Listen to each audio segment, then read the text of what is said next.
Setelah kita berhasil mengkonfigurasi dua buah server ini yang ada web server dan Moodle-nya ke dalam database yang sama, nah sekarang tinggal kita bikin gerbangnya. Gerbang ini berfungsi untuk mengarahkan. Nah, ini kan ada dua IP. Nanti anak-anak bingung mau mengakses ke IP yang mana. Jadi kita butuh satu gerbang di mana gerbang itulah yang nanti akan diakses oleh semua siswa, dan gerbang itu nanti yang akan mengatur traffic. Apakah user ini masuk ke node 1 ataukah ke primary, atau ke node 1 lagi atau ke primary lagi, itu nanti dari pintu gerbang itu yang akan mengatur. Nah, pintu gerbang itu kita akan menggunakan fitur berikutnya, yaitu load balancer ya. Cara untuk menambahkan load balancer, kita bisa masuk ke bagian networking. Nah, di sini ada load balancer ya, bisa kita tambahkan create load balancer. Saya pakai yang di Singapura seperti biasa. Nah, ini cukup satu node aja. Satu node itu sudah cukup powerful karena dia bisa menghandle sampai 10.000 simultan connection. Jadi juga sudah cukup. Ya, oke. Load balancer ini dari protokolnya HTTP ke HTTP karena saya belum men-setting domainnya ya. Jadi biarkan saja, tidak masalah. Terus kemudian ini LB Moodle multi server. Ya, oke. Sekarang saya akan sebentar. Ke port 80. Ini port 80 ya. Oke, kita coba dulu create load balancer. Dan tambahan lagi. Ini kita kan ketika mau mengakses Moodle-nya harus IP slice Moodle gitu ya.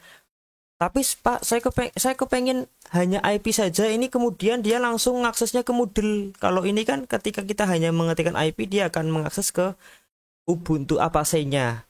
Kita harus menambahkan slice Moodle supaya dia bisa baru masuk ke aplikasi Moodle-nya. Gimana caranya supaya kita itu ketika hanya mengetikkan IP terus masuk ke Moodle? Ini perlu kita konfigurasi supaya nanti load balancer-nya tidak mengarah ke port ini, tapi mengarahnya ke port Moodle ya.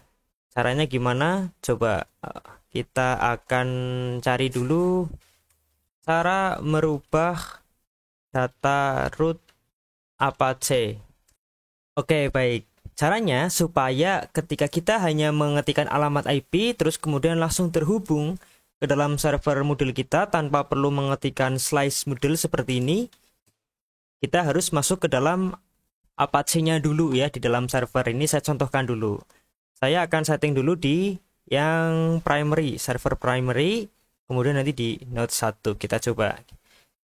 Kita masuk ke folder etc, kemudian ls. Di sini ada file folder Apache ya. Ada folder Apache, kita masuk ke sini cd apache 2 ls lagi. Nah, kita masuk ke sites available, cd sites available.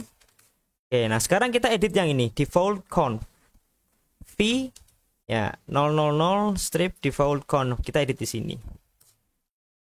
Nah, di sini akan muncul dokumen rootnya.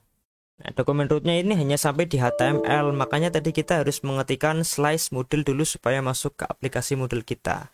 Dokumen rootnya ini tinggal kita tambahkan saja slice Moodle seperti ini, sehingga nanti ketika kita mengetikkan alamat IP akan langsung terhubung ke Moodle kita. Oke, setelah sudah oke, escape -2 wiki jangan lupa ya. Setelah ini, nah kita juga harus mengedit file konfigurasi yang ada di Moodle. Kita masuk ke dalam folder Moodle-nya, var www html Moodle, kemudian kita edit config.php-nya. Nah, di bagian www root ini kita harus hilangkan Moodle, slice Moodle-nya ini. Jadi cukup sampai dengan IP-nya saja. Kita harus hilangkan slice Moodle-nya ya. Kemudian kita simpan wiki. Lakukan hal yang sama untuk server node 1. Kita masuk ke etc apache 2 sites available ya tadi ya. Terus kemudian ada 00 default, kita edit file ini pakai v seperti biasa. Terus kemudian di bagian HTML kita tambahkan garis miring Moodle. Setelah oke, di sini kita tinggal masuk ke var www.html Moodle. Kita akan edit file config.php-nya. Kita hapus slice Moodle-nya. Oke, kemudian escape -2 wiki. Sekarang kita coba apakah bisa ya. Nah, error ya. Sekarang kalau hanya seperti ini, apakah jadi? Waduh. Sorry. Ya, dia masih masuk ke dalam Apache-nya. Kita perlu restart dulu sepertinya. Service Apache 2 restart.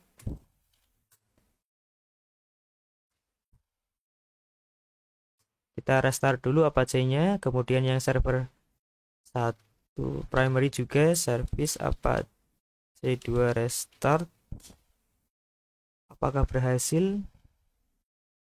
Ya, oke. Kita sekarang sudah berhasil. Jadi tanpa perlu mengetikkan slice Moodle, kita sudah masuk di dalam aplikasi Moodle kita ya. Nah, kita perlu setting ini dulu supaya nanti di load balancernya juga enak. Nah, ini load balancer kita sudah jadi. Karena ketika kita nanti tinggal mengakses IP load balancer yang ini nih, kita tinggal mengakses IP load balancer ini, maka nanti load balancer ini akan berfungsi sebagai round robin ya. Jadi ada beberapa protokolnya, ada beberapa algoritma yang dipakai, tapi yang saya pakai ini pakai yang round robin. Round robin jadi ketika ada satu user mengakses ke gerbang load balancer ini, IP ini, maka load balancer akan mengarahkan ke primary yang pertama. User kedua nanti akan dilempar ke node yang ke-1.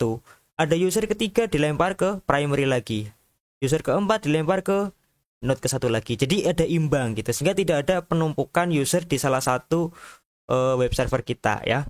Sekarang kita tinggal tambahkan droplet yang tadi ke dalam load balancer ini ya. Ada Moodle multi server primary sama Moodle multi server node 1, kita tambahkan ke sini, kita add.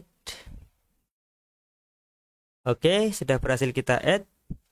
Dia sedang otomatis melakukan checking dulu apakah dalam kondisi yang sehat atau tidak. Sekarang kalau misalnya kita cek ya, kita akses pakai IP load balancernya ini.